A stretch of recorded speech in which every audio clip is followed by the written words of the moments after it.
Շնորհակալություն, պարոն Կարապետյան, որն է ձեր շարժման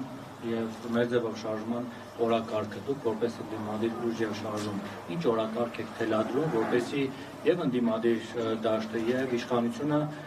սպասարկի ձեր օրակարգը եւ ձեր օրակարգը քննարկի, այլ ոչ թե հակառակը, որտեղ դեռևս Նիկոլ Փաշինյանն է հաջողվում օրակարգ թելադրել, օրինակ եկեղեցու դեմ արշավանքներով կամ տարբեր այլ ասպատակություններով եւ ընդդիմությունը փաստացի կամ ցավոք սրտի սպասարկում է իշխանության օրակարգ, այդ թվում խորհրդարանում։ Հիմա ձեր օրակարգը ո՞րն է լինելու, որով սկիպելու եք, որ ձեզ սպասարկեն, այլ ոչ թե հակառակը, ու մեկ էլ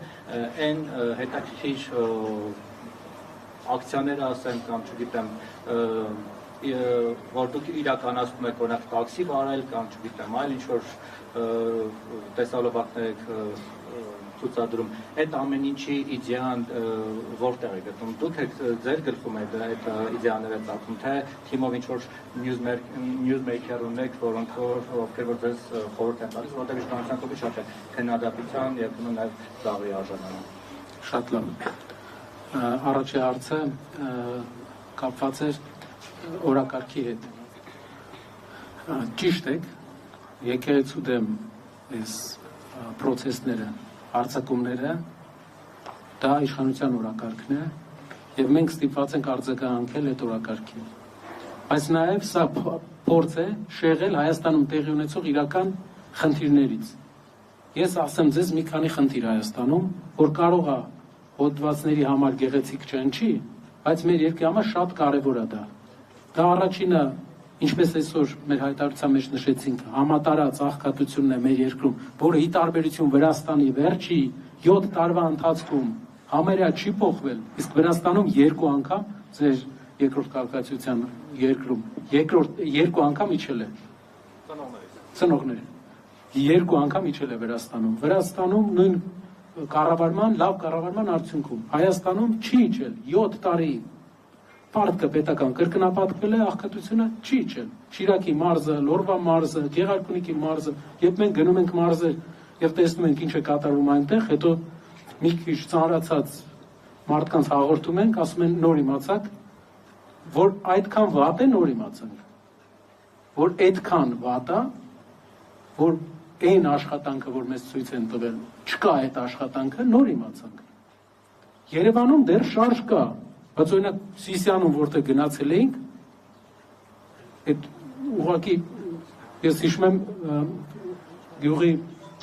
կանանցից մեկը, որ երբ որ պատմեցին խնդիրները, տեսան բոլորիս դեմքը սենց մռայլվում է, ասեցին տղա ջան դու ոնց որ փոշմանելու ես, որ ստեղ ես եկել, որտեղ այդքան խնդրահարույց վիճակ էր, ապրուստի հետ կապված։ Փաստորեն լուրջ աշխատանք չի տարվել։ Աշխատանք տարվել է սպասարկող ենթակառուցվածքների վրա, բայց չի տարվել մարդկանց կյանքը ֆինանսապես բարելավելու վրա։ Մենք ասում ենք, որ մարդկանց կյանքը սկզբից պետք է ֆինանսապես բարելավել, հետո ապահովել այդ ենթակառուցվածքը։ Օրակարգը դա է։ Օրակարգը նա է, որ երկրում անգամներով աճել է հատուկ տեսակի նյութերի օգտագործումը, անգամներով, որի արդյունքում անգամներով աճել են հատուկ տեսակի հանցագործությունները։ Չեմ ուզենա շատ ծավալվեմ, բայց 4-5 անգամ աճ կա 7 տարվա ընթացքում։ Այո, սինթետիկ։ Լուրջ խնդիր կա, որը նման է ինչ-որ ինդուստրիայի։ Երրորդ խնդիրը դա Երևանում որակական փոփոխության բացակայությունն է մեր քաղաքում։ Որակական առումով տարածաշրջանային քաղաքները լուրջ տարբերություն ունեն արդեն։ Թբիլիսին փոխվել է։ Թբիլիսին մի քանի քայլ առաջ է մեզանից, մյուս քաղաքները չեմ էլ ուզում համեմատել։ Մենք չէ, բայց հնարավորություն ունենք։ Ռուսական, ուկրաինական պատերազմի արդյունքում հայկական բյուջեը եկած միլիարդավոր դոլարների ծախսը հայկական կառավարությունը արել է այնպես, որ չկարողանա աղքատության ախտարում ապահովի ու որակական տարբերություն տա Երևան քաղաքին։ Որտեղ է ծախսվել այդ միլիարդները։ Վրացիները 2 անգամ աղքատություն են նվազեցրել փողերով։ Մենք ինչ ենք արել։ Ասում են դուք այլ ցուցիչով եք հաշվել։ Գրառումներ կարգում։ Ինդեքսը փոխվել է, ցուցիչը փոխվել է։ Իհարկե, ստատիստիկան հենց մասնագիտություն է, որ հնարավոր է մի քանի տարբերության, մի քանի փոփոխականի տարբեր նշելու դեպքում հնարավոր է ինչ-որ փոփոխություններ լինեն, բայց ասեմ ավելին, աղքատությունը մենք հաշվում ենք 64,000, եկեք ձեզ ցուցիչը ասեմ, դուք որոշեք։ 64,000-ից քիչ ով ամսական գումար է ստանում։ 18 թվից մինչև հիմա աղքատությունը Հայաստանում 2.5% էլ չի իջել։ Պատկերացեք, ինչքան է 64,000-ից թանկացել երկրում կյանքը։ Աղքատությունը փաստացի աճել է մեր երկրում։ Ու դա կույր պետքա լինես, որ գնաս գյուղես չտեսնես էդի։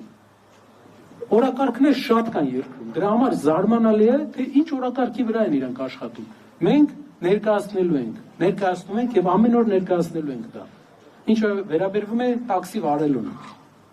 Տաքսի վարելու միտքը իմ ու Սարգիս Կարապետյանի զրույցի արդյունքում է եղել, եւ մենք ուզում էինք պատկասներից մեկը տաքսու մեջ անեինք վարորդի հետ։ Հետո ժամանակի ընթացքում փոխվեց եւ փորձեցինք մարդկանց հետ տետատետ շփվել ու վստահեցնում եմ, որ իրական մարդիկ են մերուն գնում, մոտենում են, հրավիրում են, մարդիկ գալիս են, ամեն երկրորդը համաձայնվում է։ Շատ ցանկալի կլինի, հետագայում կփորձեմ իշխանական հայացքների տեր մարդկանց համարել մասիվից հանեմ, բան, ոնց որ տանեմ Բանգլադեշ, ընթացքում խոսենք։ Չեն հանդիպել իշխանական։ Մի հոգի հանդիպել է, համոզել ենք, որ նստի, ինքը ուզում էր աղջիկը ոնց որ համաձայն չէր, բայց որ նստեր շատ հետաքրքիր զրույց կլիներ, որովհետև շատ լավ տպավորություն ստացանք առաջ։ Չէ, այդ ստիլի մարդ չէր, մի քիչ ավելի։